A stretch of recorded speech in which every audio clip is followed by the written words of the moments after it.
Does Tehreek-e-Insaf trust the independence of the Pakistani judiciary?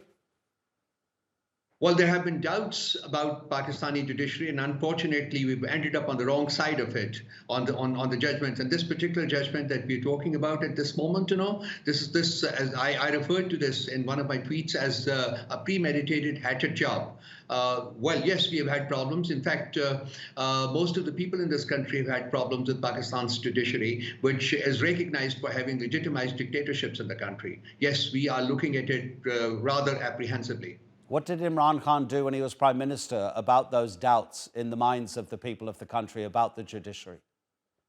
While we did not have the numbers, to bring about constitutional amendments, though he actually wanted to do, and this is the reason why he has said that whenever elections are held and if he is able to participate, he would not take over the government unless he had a two-third majority. And two-third majority is required to amend the constitution and bring about fundamental changes in the system that unfortunately has been politicized and criminalized over a period of time. So yes, he wanted to, but unfortunately, because of lack of numbers in the parliament, he was not able to do it.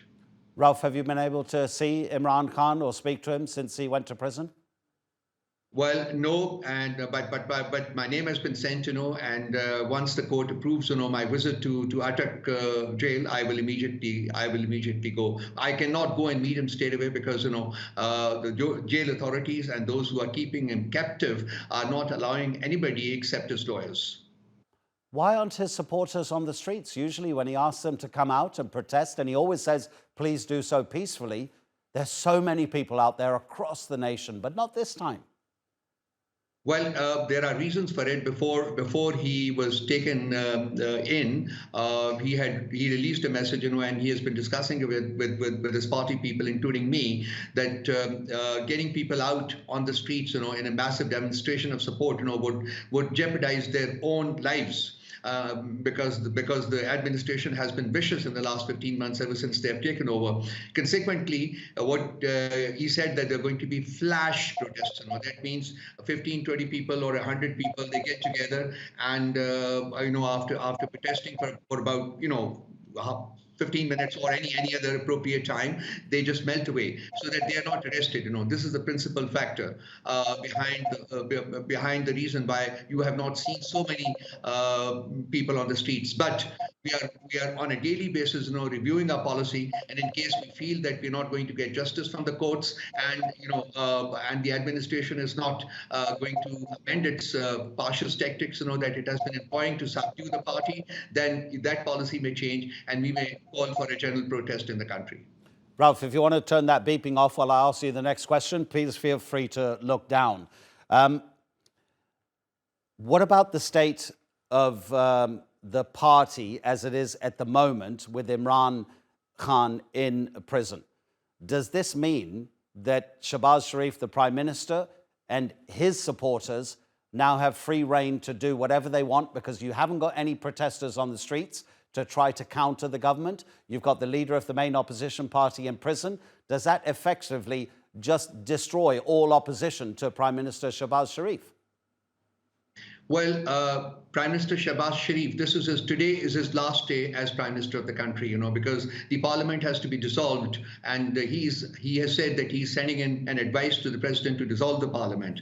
So, he will not be the Prime Minister any longer. But we understand, and this is the reason why I said that we are constantly reviewing this policy, and at the core committee level, which is the principal committee that Khan constituted before he was taken in. So we are reviewing this policy on a daily basis, and we may amend it from flash protests to a general protest, and once a call is given, you will see that hundreds of thousands of people, will emerge on the streets. But let me clarify here that even as part of these flash protests, we have seen a large number of people stepping out in KP, in Punjab, in Baluchistan, and in Sindh, including Karachi. So it is not that the protests have not been there, but because of the fact that we have only called for flash protests, there has been a limited number of people appearing. That can change depending on how the incumbent caretaker government conducts itself.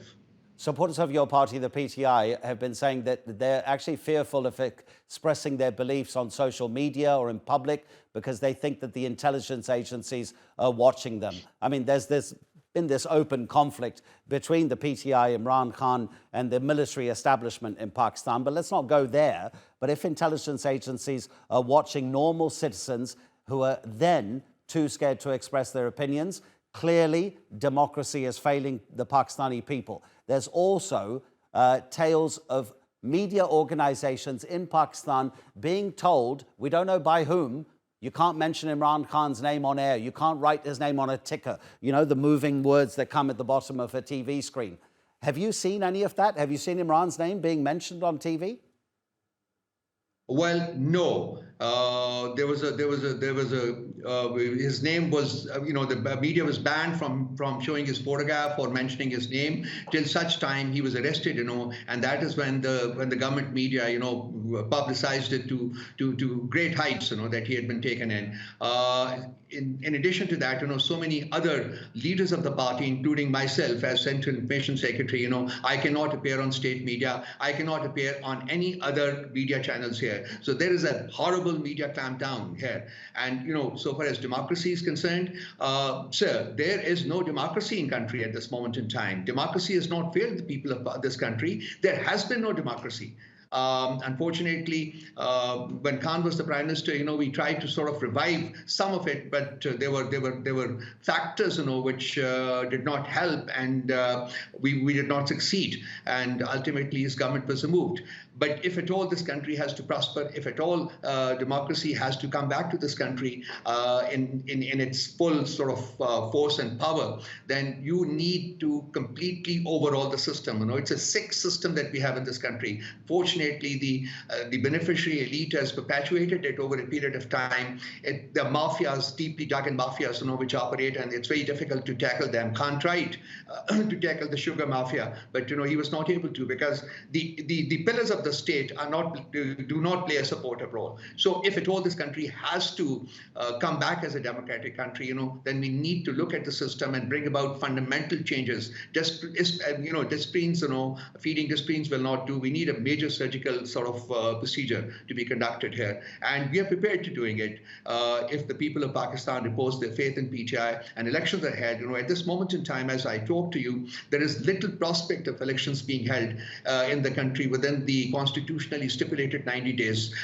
in which the government must hold the and government ministers have also been talking about the fact that there may be a delay in holding the elections. We don't foresee elections anytime soon, but whenever elections are held, let me assure you that it is PTI that shall come with a huge mandate, and I think things after that are likely to be much different than they have been in the past. Raoof, thanks so much indeed for spending time with us on TRT World. Really appreciate it. Raoof Hasan in Islamabad.